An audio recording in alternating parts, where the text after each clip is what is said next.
ॐ गजाननं भूतगणाधिसेवितं कपीतजम्बूफलचारुभक्षणम् उमासुतं शोकविनाशकारकं नमामि विघ्नेश्वरपादपङ्कजम्। कृष्णाय वासुदेवाय हरिये परमात्मने प्रणतः क्लेशनाशाय गोविंदाय नमो नमः। ओम श्री महापुरुष देवाय नमः। ओम श्री गुरुदेवाय नमः। ओम आनंद स्वरूप भगवान की जय। ओम शांति स्वरूप भगवान की जय। हमारा चिंतन गीता अध्याय 2 श्लोक दूसरे और तीसरे पे चल रहा है। दूसरे और तीसरे श्लोक में भगवान श्री कृष्ण ने अर्जुन को इंस्पायर करने का प्रयास किया, प्रेरित करने का प्रयास किया। कैसा इंस्पायर? जो पहले स्टेज का होता है कि अर्जुन के अहंकार को चैलेंज करके, उसके ईगो को चैलेंज करके कि अर्जुन ये तुझे शोभा नहीं देता, जो भी तूने कारण दिए प्रथम अध्याय के अंत में कि इस वजह से मैं युद्ध करना नहीं चाहता हूं, वो तेरे सारे कारण गलत है अर्जुन, अयोग्य है। तू अधर्म में धर्म देख रहा है और धर्म में अधर्म देख रहा है। ये तेरी उलझन है, कंफ्यूजन है तेरा। और उसको इंस्पायर करने का प्रयास किया प्रभु ने। नपुंसक मत बन, ये तुझे शोभा नहीं देता। हृदय की शुद्ध दुर्बलता को छोड़ दे। ये अहंकार जो है वो अच्छा नहीं है अर्जुन। भगवत गीता में आगे इसकी चर्चा आएगी। संसार में जो भी लोग कार्य करते हैं वो सब अहंकार के शिकार हैं। मैं ये कर रहा हूं, मेरी वजह से हो रहा है, यह ईगो है। बाद में जो भी चाहिए, पैसा, इज्जत, मोक्ष, ये सब सेकेंडरी बात हो जाती है। मैं कर रहा हूं, ये बहुत बड़ी बात है। अर्जुन का भी एक ईगो था, मैं पाप क्यों करूं। जैसे पुण्य का भी एक अहंकार होता है, मैं पुण्य कर रहा हूं। तो भगवान ने उसके अहंकार पर चोट की है। अर्जुन तू कलीब मत बन, नपुंसक मत बन अर्जुन। कलीब को हम थोड़ा सा और समझें। यहां शारीरिक रूप से अर्जुन नपुंसक नहीं है। अपने हिस्से में जो पुरुषार्थ आता है, ड्यूटी आती है, उसको जिम्मेदारियां आती है, वो पूरी करनी चाहिए हमें। उसको किए बिना परिणाम की जो अभिलाषा रखे वो क्लीब है, नपुंसक है। और यह वृत्ति अधिकतर लोगों में पाई जाती है। बिना किए कुछ मिल जाए या फिर करे कम और फल पूरा मिले, ऐसा कुछ हो जाए। ये जो मेंटिलिटी है, मानसिकता है, वो नपुंसक है, कलीबत्व है। वो शक्तिमान पुरुष, वीर्यवान पुरुष जो है, वो स्त्री में बीज का आरोपण करता है, आदान करता है, उसके बाद 9 महीने तक प्रतीक्षा करता है धैर्य के साथ, तब उसको संतान रूपी फल की प्राप्ति होती है। आनंद केवल बीज रोपने का नहीं है, आनंद प्रतीक्षा करने का भी है। और तब जो परिणाम प्राप्त होता है, तब फल प्राप्त होता है। ठीक इसी तरह जीवन में पुरुषार्थ करो, पुरुषार्थ के बाद प्रतीक्षा करो, तब जो परिणाम आता है योग्य समय पर। अस्तित्व की जो प्रक्रिया है, अस्तित्व का जो नियम है, उसके आधार पर वो योग्य प्रक्रिया है। अब जो नपुंसक है उसमें ये ऊर्जा तो है नहीं, उसमें ये शक्ति तो है नहीं, वो बीज का आरोपण तो कर नहीं सकता। बायोलॉजिकल प्रोसेस से तो वो पिता बन नहीं सकता। तो क्या करता है? एडॉप्ट करो, गोद लो। यह एक दृष्टांत है, सिद्धांत को समझना है, इसलिए दृष्टांत को बिल्कुल भी नहीं खींचना है। जिस स्त्री में स्वयं वीर्य स्थापन नहीं किया हो, ऐसे संतान को स्वीकार करने के लिए कोई स्वाभिमान पुरुष तैयार नहीं होता है, क्योंकि उसमें उसका गौरव नहीं है, उसमें उसकी मर्यादा नहीं है। उदाहरण के लिए, पुरुष 1 वर्ष से परदेश में था, पत्नी से दूर था, 1 वर्ष के बाद घर लौटता है, तो पत्नी कहती है ये हमारा बालक 2 महीने का है। अब वो पुरुष अपनी पत्नी से कहे कि ये 2 महीने का बालक है, वो कहेगा मैं तो 1 साल से बाहर था, ये बालक आया कहां से? इतना तो पुरुष को पता चल गया कि मैं इस बच्चे का पिता नहीं हूं, बायोलॉजिकली मैं इसका पिता नहीं हूं। तो क्या पुरुष उस बच्चे को अपनाने के लिए तैयार है? इमोशनली, भावनात्मक रूप से? साधारणतया नहीं होगा। ठीक इसी तरह अध्यात्म की चर्चा में कहें कि जिस कार्य के लिए मैंने पुरुषार्थ नहीं किया, मेरा पसीना जहां पर नहीं बहा है, उस कार्य का फल स्वीकार मैं कैसे कर सकता हूं? लेकिन फिर वो उस फल को लेने के लिए तैयार हो जाए, तो वो नपुंसक है, वो क्लीब है। अब इस संतान की बात यहीं छोड़ दो, वो एक दृष्टांत मात्र था, इतना ही समझे, इसको आगे ना खींचे और न ही इस पे कोई विशेष दिमाग लगाए। यह एक सिद्धांत को समझाने का तरीका था। पूरे जीवन में अधिकतर लोग क्या करते हैं? समाज में फल यदि कोई मिले, लॉटरी लगी 5 करोड़ की, लॉटरी लेने के लिए तैयार हो जाते हैं। उस समय ऐसा कोई नहीं सोचता कि मैंने इसका पुरुषार्थ नहीं किया है। कर्मयोगी इसको स्वीकार नहीं करेगा।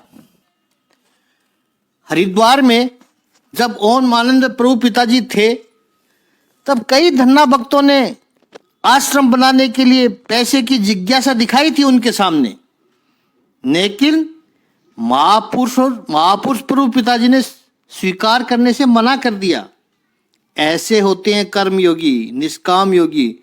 उनका एक ही मत था उस वक्त कि पहले इस आश्रम में 1 साल तक पुरुषार्थ करें आप, फिर सोचा जाएगा। ऐसा नहीं है कि फिर ले लिया जाएगा, फिर सोचा जाएगा। वास्तविक कर्मयोगी तो वो है, तो वो लॉटरी भी नहीं लेगा। पुरुषार्थ के बिना जो मुझे मिलता है वो मुझे नहीं चाहिए। मेरा पुरुषार्थ है, मेरा प्रयत्न है, उसका अधिकार मेरा है। पुरुषार्थ मैं कर सकता हूं और मेरे पुरुषार्थ के परिणाम से प्रभु की कृपा से जो कुछ मुझे प्राप्त होगा, उसको मैं प्रसन्नता से स्वीकार करूंगा। पुरुषार्थ मैंने किया है, बीज मैंने बोया है, तो फल की अपेक्षा मैं कर सकता हूं। व्यवहार की दृष्टि से वो सही है। इसलिए किसी और की जमीन में, किसी और के आम के पेड़ में पत्थर मारकर आम खाओ तो वो चोरी कही जाती है। भगवत गीता का यह सिद्धांत याद रखना है। ये भगवत गीता का पहला संदेश है अर्जुन के लिए, और अर्जुन के निमित्त हमारे लिए भी है। अर्जुन के माध्यम से नपुंसक मत बन अर्जुन। तो बिना प्रयत्न के बड़ी बड़ी आशा रखने वाला क्लीब है। जीवन में छोटी छोटी बातों के लिए हिम्मत खो देने वाला क्लीब है। श्रद्धा को जो गवा दे वह क्लीब है। रेस खेलते हैं, कोई लॉटरी, किसी की वसीयत मिल जाए, जुआ, उसके द्वारा थोड़े समय में इस संपत्तिवान हो जाए, सुखी हो जाए, ऐसी कल्पना करने वाला, ऐसी अपेक्षा रखने वाला क्लीब है, नपुंसक है, साल भर अभ्यास नहीं किया और परीक्षा की रात कुछ रट्टा लगाकर चिट पर्ची बना ले, पेपर आउट कर दे परीक्षा से पहले, ऐसी कल्पना करने वाला विद्यार्थी अति क्लीब है। ऑफिस एज में, विशेषकर सरकारी ऑफिसेस में काम करे, एक फाइल को इधर से उधर करने के लिए या साइन करने के लिए या डॉक्यूमेंट को आगे बढ़ाने के लिए भ्रष्टाचार करे, करप्शन करे, करेक्शन की अपेक्षा रखे, वो नपुंसक है, वो क्लीब है। कामचोर जो है ऑफिस में पूरी तनख्वाह लेता है, ऐसा क्लर्क, ये स्टाफ क्लीब है। यहां तक कि बिना भक्ति किए, बिना उपासना किए, बिना ज्ञान कर्म की आराधना किए, ईश्वर के पास से भी जो पुण्य की अपेक्षा रखे, स्वर्ग की अपेक्षा रखे, मुक्ति की अपेक्षा रखे, ऐसा साधक, ऐसा उपासक, ऐसा भक्त भी क्लीब है। उसको साधक तो कह ही नहीं सकते। मैं अपना कर्म करता हूं प्रभु, जब तेरे मन में आए कृपा कर देना। एक व्यक्ति रोज प्रातःकाल मंदिर में जाता था, वर्षों का क्रम था उसका, 70 साल तक प्रतिदिन जाता था, 90 साल की उसकी उम्र हो गई। एक बार मंदिर से बाहर निकल रहा था, उतने में एक आकाशवाणी सुनाई दी कि तू रोज सुबह भगवान के मंदिर में आता है, भगवान की पूजा करता है, दर्शन करता है, लेकिन अभी तक तेरी एक भी प्रार्थना प्रभु ने स्वीकार नहीं की है, तेरी एक भी पूजा प्रभु ने स्वीकार नहीं की है। ये आकाशवाणी जब सुनी तो आसपास जो लोग खड़े हुए थे उनको भी सुनाई पड़ी। वो तो बेचारे आहत हो गए कि हमने देखा है ये बुजुर्ग 70 साल से प्रतिदिन मंदिर में आते हैं, दर्शन करते हैं, पूजन करते हैं, भगवान की प्रार्थना करते हैं, और 90 साल की उम्र हो गई, अब तो जीवन का अंत कभी भी हो सकता है। ऐसे समय में ऐसी आकाशवाणी सुनाई पड़े कि तुम्हारी एक भी प्रार्थना भगवान ने नहीं सुनी है, मंजूर नहीं की है।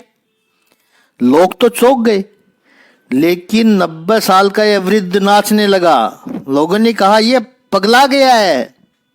एक व्यक्ति ने जाकर धीरे से पूछा, आपने आकाशवाणी सुनी? कहता है हाँ सुनी।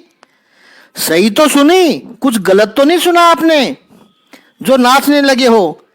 यह तो सर कूट कूट कर रोने की बात है, क्यों नाच रहे हो आप? वृद्ध व्यक्ति ने कहा, भगवान ने प्रार्थना सुनी या न सुनी ये किसको फिक्र है, लेकिन आकाशवाणी में एक बात तो सिद्ध हो गई कि प्रभु जानता है मैं पिछले 70 साल से उसकी प्रार्थना कर रहा हूं। यह आकाशवाणी मेरे लिए तो एक गारंटी है।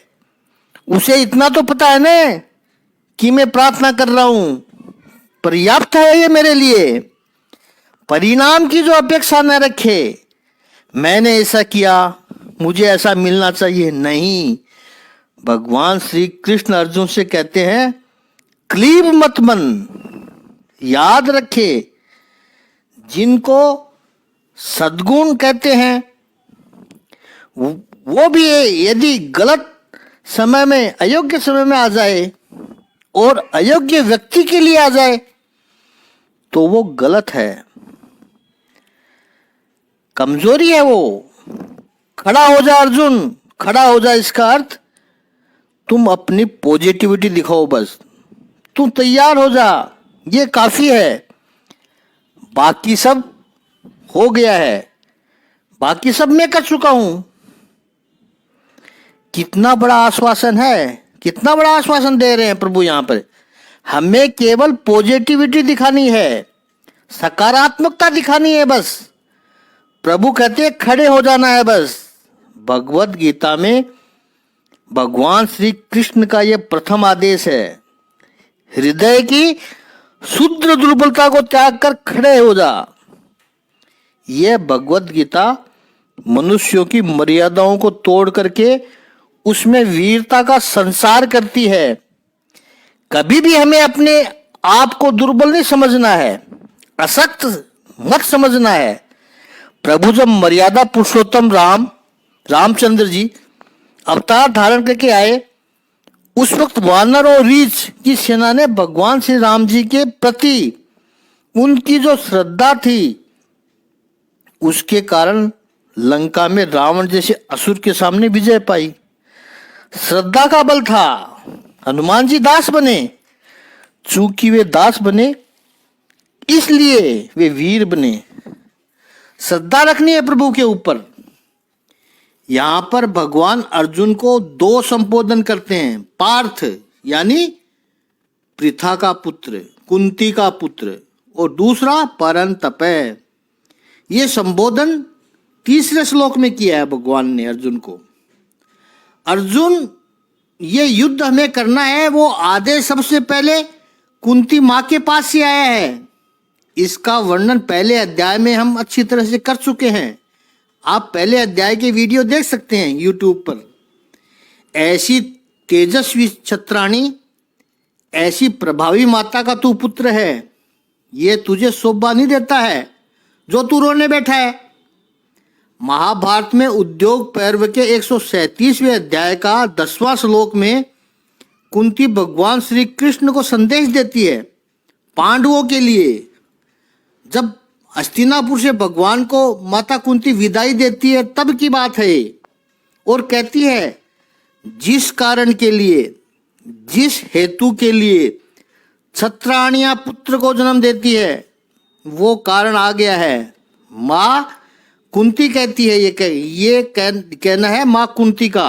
और अर्जुन से कहना, श्रेष्ठ मनुष्य, जब ये बुरी परिस्थिति आ जाए, पुरुषार्थ करने की स्थिति आ जाए, तो जो पुरुषों में श्रेष्ठ होते हैं वो पीछे हटा नहीं करते हैं, उत्साह नहीं खोते हैं।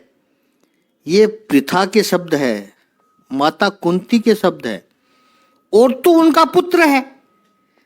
कहाँ ये प्रथा नारी होकर भी ऐसी बात कहती है, और तू इनका पुत्र होकर भागने की बात करता है।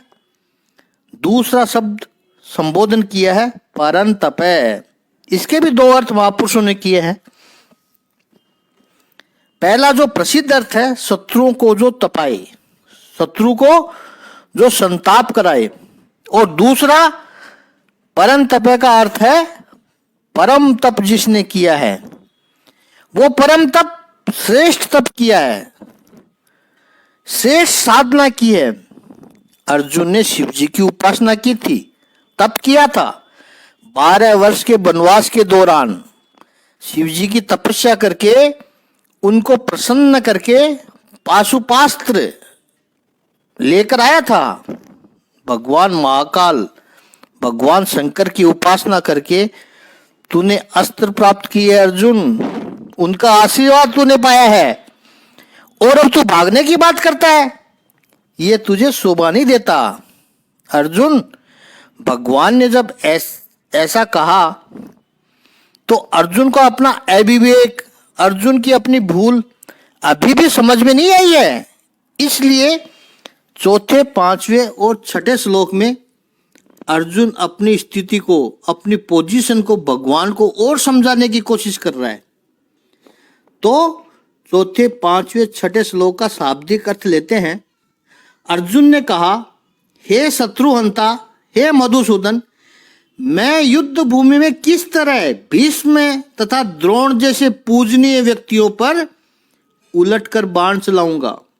ऐसे महापुरुषों को जो मेरे गुरु हैं, उन्हें मारकर जीने की अपेक्षा इस संसार में भीख मांगकर खाना अच्छा है। भले ही वे सांसारिक लाभ के इच्छुक हो, किंतु है तो गुरु ही न। यदि उनका वध होता है तो हमारे द्वारा भोग्य प्रत्येक वस्तु उनके रक्त से सनी होगी। हम यह भी नहीं जानते हैं कि हमारे लिए क्या श्रेष्ठ है, उनको जीतना या उनके द्वारा जीते जाना। यदि हम धृतराष्ट्र के पुत्रों का वध कर देते हैं तो हमें जीवित रहने की आवश्यकता नहीं है। फिर भी वे युद्ध भूमि में हमारे समक्ष खड़े हैं। ये इन 3 श्लोकों का शाब्दिक अर्थ है। कल हम इस पर मैराथन चर्चा करेंगे, विस्तृत चर्चा करेंगे, एक एक चीज पर हम चिंतन करेंगे और प्रमाणिकता के साथ चिंतन करेंगे। आज इतना ही। ओम श्री सच्चिदानंद भगवान की जय। ओम श्री आनंद कंद भगवान की जय।